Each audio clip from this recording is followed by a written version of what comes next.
Varahi silks వారి grand festive celebrations పొందండి 10,000 రూపాయలు ఆపై కొనుగోలుపై బంగారు నాణెం ఉచితంగా. హిట్ పేరు ఏదైనా ఉంది అని అంటే మీది రష్మి గారిదే. మీ సక్సెస్లో రష్మి గారికి ఎంత పర్సెంటేజ్ ఇస్తారు? నేను ఆల్రెడీ ఒక టీవీ షోలో టీవీ షోలో చెప్పానండి.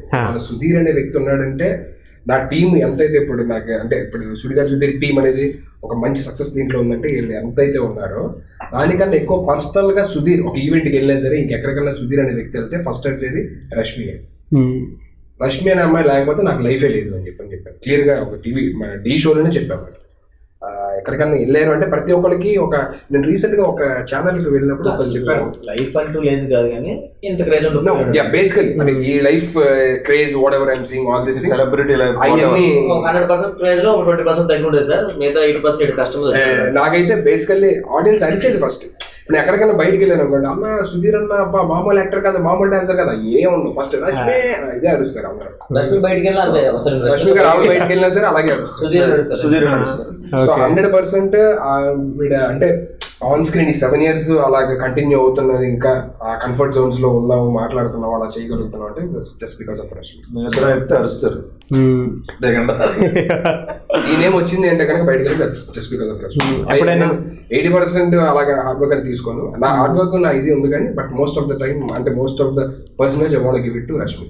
బయట క్రేజ్ పరంగా సక్సెస్ ఆఫ్ ద టీమ్ పరంగా వీళ్ళిద్దరికి ఎక్కువ. మీకు ఎప్పుడు పర్సనల్ గా అనిపించలేదా రేటింగ్స్ కోసం వీళ్ళు మమ్మల్ని దిగజారుస్తున్నారేమో అని? అలా ఏం లేదండి. ఎప్పుడు getting entertained they want to అంటే జనాలు ఇప్పుడు అలా ఎన్నాళ్ళన్నా బోర్ కొడుతుందన్న అంటే అప్పుడు మేబీ మేము అనుకుంటాం ఓహో దీన్ని వెళ్ళి బోర్ కొడుతుందేమో ఓకే ఆపేద్దాం అని చెప్పారు. They always love to see us on this like I mean టీవీస్లోని లేదంటే మేము ఏమైతే టాస్క్ చేస్తామో లేకపోతే ఒక సాంగ్కి డ్యాన్స్ చేస్తామో they always love to see that.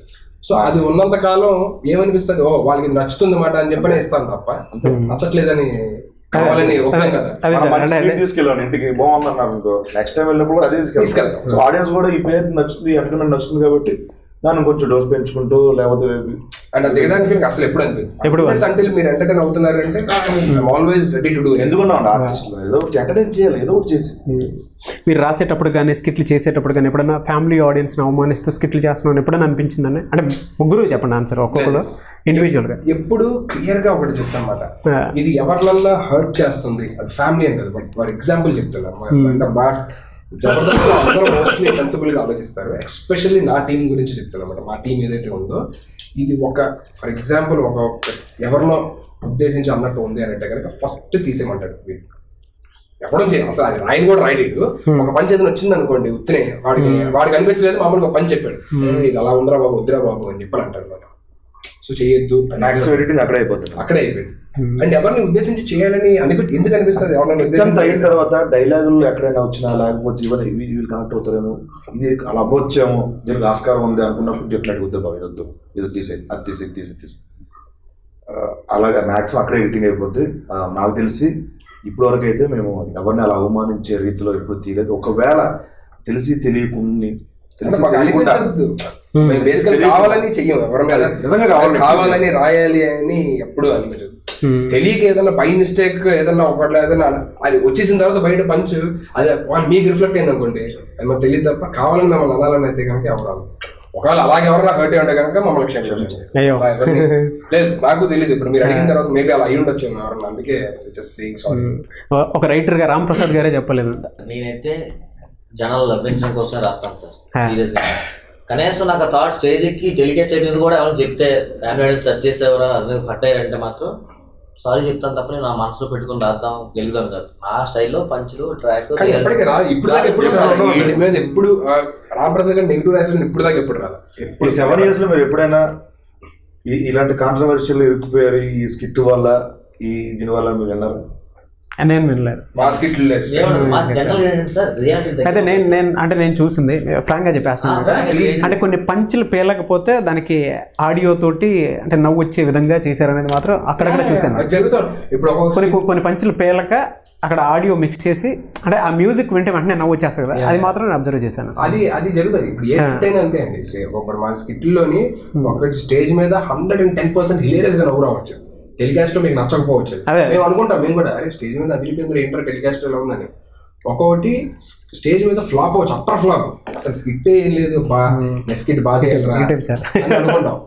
అలాంటిది టెలికాస్ట్ లోనే అద్భుతంగా వస్తుంది, మామూలు అది నెక్స్ట్ లెవెల్ వస్తుంది. అరే ఏంటో ఎంత బాగా వచ్చింది, that is just because of the direction team, background direction team ఎవరైతే పనిచేస్తున్నారో.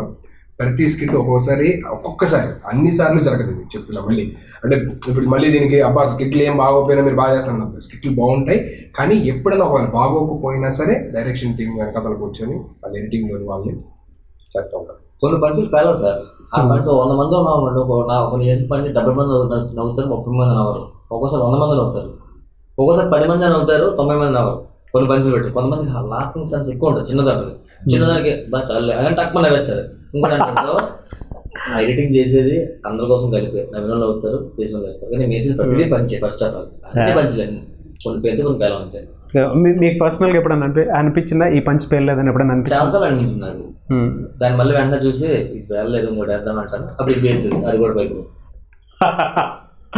ఓకే, ఒక రైటర్గా సుడిగాలి సుధీర్ అనే వ్యక్తిని మీరు హీరోగా పెట్టి చెయ్యాలంటే ఏ మూవీ చేస్తారండి? వాడుకున్న క్రేజ్ అమ్మాయిలు, చిలిపి పనులు, లవ్, వాటి మీద చేస్తాను సీరియస్గా. పర్యటనగా నాకు మీ అందరికీ బాగా తెలుసు కాబట్టి నాకు తెలిసిన రియల్ లైఫ్ ఇన్సిడెంట్ అనేది పెట్టి చేసేసి అందులో ఫ్రంట్ క్యాట్స్ కూడా ఆడియో కూడా చేసేస్తాను. అదే గెటప్ సీను గారిని అయితే పెట్టి తీస్తే ఎలాంటి మూవీస్ చేస్తారు? శ్రీనికి డైలాగ్ తక్కువ ఇచ్చి పర్ఫార్మెన్స్ క్యారెక్టర్ డిజైన్ చేసుకుంటున్నాను. ఎప్పుడన్నా అనుకున్నారా?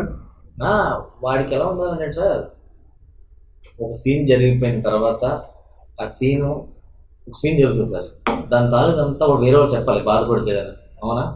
అదంతా ఆడికి ఇచ్చేసాం అనుకోండి, తక్కువ డైలాగులతో ఆడు ఏడుపుతోనే ఎడిట్ చేసుకోండి. ఇప్పుడు చచ్చిపోయినాడు దానికన్నా చచ్చిపోతుంది, మనకి చచ్చిపోయినప్పుడు ఏడుపు పక్కన ఏడుస్తుంది కదా, దానికి ఏడుపు వస్తుంది ఆడియన్స్కి, అవునా? ఇప్పుడు సీన్ కసక పడిచాం, సీన్ కట్ వెళ్ళిపోయింది అనుకోండి, అయిపోయింది. అది చచ్చిపోయిన తర్వాత వాళ్ళ పేరు ఏడుస్తారు కదా, అప్పుడే మనం ఏడుస్తాం ఎప్పుడైనా సినిమాలో. ఓకే, సో ఆ విధంగా ఇచ్చేస్తారు. ఇచ్చాం కదా సీను, దాన్ని పండిస్తాడు, బ్రహ్మాండం పండిస్తాడు, ఇడిపించగలడు బేసిక్గా. అది ఆర్టిస్ట్. కంప్లీట్ డైరెక్షన్ చేస్తే మాత్రం వీళ్ళ మీద ఎటువంటి స్టోరీసే చేస్తారు. అందులో మీరు ఉంటారా? నేను పెద్ద దూరుతుంది సార్, నాకు స్టైల్ ఉంటుంది, ఆ స్టైల్ నేను చూపించుకుంటాను అంతే. నేను ఓవర్గా పెద్ద చెప్పేసి అలా కాదు, ఏదో 10,000 అవుతాడు ఆడు చెప్తే మధ్యలో ఒక్కటేసి వెళ్ళిపోతాను. ఓకే, మీరు అన్ని ఇంటర్వ్యూస్లో అందరికీ చాలా చాలా ఆన్సర్స్ ఇచ్చుంటారు. మీ పర్సనల్ ఫీలింగ్ చెప్పండి సార్. అంటే మీరు ప్రశాంతంగా ఉన్నప్పుడు థింక్ చేస్తారు కదా, అంటే బాగా బరస్ట్ అయ్యి మీకు మీరు తిట్టుకున్న సందర్భాలు ఏమైనా ఉన్నాయా? లేదు, పర్సనల్ లైఫ్ అంటే మీకు మీరు ముగ్గురు పర్సనల్ ఇరిటేషన్. ఇప్పుడు ఇద్దరు 10 సార్లు ఫోన్ చేసి అక్కడ ఆడికి ఇరిటేషన్ ఉంటుంది పర్సనల్ అయితే, వీడికి నా మీద వాడి నా మీద అనేది జనరల్ అప్పుడు కూడా వస్తుంటుంది. ఫోన్ చేయగానే ఒకసారి లిఫ్ట్ చేయడు, ఎక్కడికి పోయాడంటే పడుకున్నారా, కనీసం ఇంత ఇంపార్టెంట్ పని పెట్టుకున్నారు ఆడ సిగ్గులు అంటే వస్తాం కదా మిత్రుడు, కానీ కానీ ఆడి సర్వం లేసి కొన్ని కలిసి నాకుంటారు మంచిగా అంటాడు. ఇన్ జనరల్ జరుగుతూ ఉంటాయి. గెటప్ సీన్ గారి కోపం ఎక్కువ, వీడిది వాల్కెనో అండి బాబు, ఇలా చుప్ అని లేసి అలా పడిపోయింది మళ్ళీ వెంటనే, కానీ లెగడం ఉంటుంది కదా ఇలాగ అని చెప్పని ఓ కామన్ ఫోర్స్ కదా అలా వచ్చి. ఎప్పుడు సార్ మీరు బరస్ట్ అయింది ఎప్పుడండి వాళ్ళ మీద? ఎప్పుడు అడగండి, అంటే ఊరికే రాదు. ఫస్ట్ చిన్న ఏదైనా మిస్టేక్ అయినప్పుడు, లేకపోతే నేను వ్యాలిడ్ రీజన్ ఉన్నప్పుడే వస్తుంది కోపం, మామూలుగా రాదు. కానీ కొన్ని నాటికి మన కోపం ఉండకూడదు అనుకుంటాం కదా. ఇప్పుడు ఫోన్ ఇక్కడ ఇలా ఉండాల్సిన ఫోన్ ఇలా తిప్పి పెట్టాం, దీనికి కోపం అక్కడ మొబైల్ చెప్తుంది, దీనికి కూడా కోపం అలా మరీ అంత కాదులేండి. బట్ ఇన్ జనరల్ చెప్తాను, స్మాల్ ఒకటే 10 గంటలకు ఇంటర్వ్యూ అనుకోండి, 10:30 కోసం కోపం వస్తుంది నాకు, మన కోసం వెయిట్ చేస్తారు అక్కడ, మన థ్యాంక్ యూ తొందరగా